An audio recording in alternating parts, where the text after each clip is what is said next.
Bhimavaram one town పోలీసులు గంజాయి ముఠా గుట్టును రట్టు చేశారు. ముఠాలోని నలుగురిని అరెస్ట్ చేసి దాదాపు 3 కిలోల గంజాయిని స్వాధీనం చేసుకున్నారు. ఏపీని గంజాయి రహిత రాష్ట్రంగా తీర్చిదిద్దాలన్న ప్రభుత్వ ఆశయాలకు అనుగుణంగా డీజీపీ ఆదేశాల మేరకు జిల్లా పోలీసులు గంజాయి అక్రమ రవాణాను అడ్డుకునేందుకు ప్రత్యేక దాడులు చేస్తున్నారు.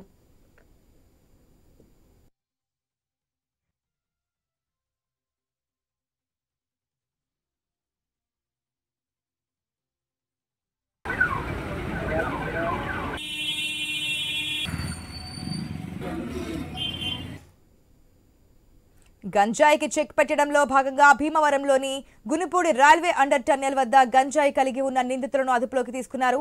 ఒక నిందితుడు ఒడిశా నుంచి గంజాయి తీసుకొచ్చి భీమవరంలో కాలేజీ విద్యార్థులకు విక్రయించడానికి చిన్న ప్యాకెట్లు చేస్తుండగా వన్ టౌన్ ఇన్స్పెక్టర్ సిబ్బందితో వెళ్లి పట్టుకున్నారు.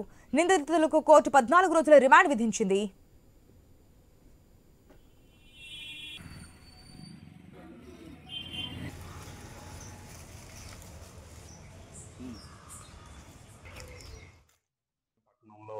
గంజాయిని పూర్తిగా ఎక్కడ కూడా లేకుండా చేయాలనేటువంటి లక్ష్యంతో మా భీమవరం డిఎస్పీ గారు జయశ్రీ గారి ఆధ్వర్యంలో గత కొన్ని రోజులుగా నిఘా పెట్టిన తర్వాత నిన్న మధ్యాహ్నం 3 గంటల ప్రాంతంలో కొంతమంది యువకులు గునుపూడి రైల్వే అండర్ బ్రిడ్జ్ దగ్గరలో చెరువు గట్టు దగ్గర అక్కడికి గంజాయి కొట్టడానికి కానీ అయితే గంజాయి కలిగి ఉన్న వాళ్ళు వస్తారని చెప్పి ఇన్ఫర్మేషన్ రావడం, సిబ్బందిని తీసుకుని ఎస్ఐ గారు వెళ్ళి అక్కడ వారి మీద దాడి చేసి అక్కడ ఉన్నటువంటి 4 యువకుల్ని అదుపులో తీసుకుని వారి వద్ద ఉన్నటువంటి గంజాయిని స్వాధీనం చేసుకోవడం జరిగింది.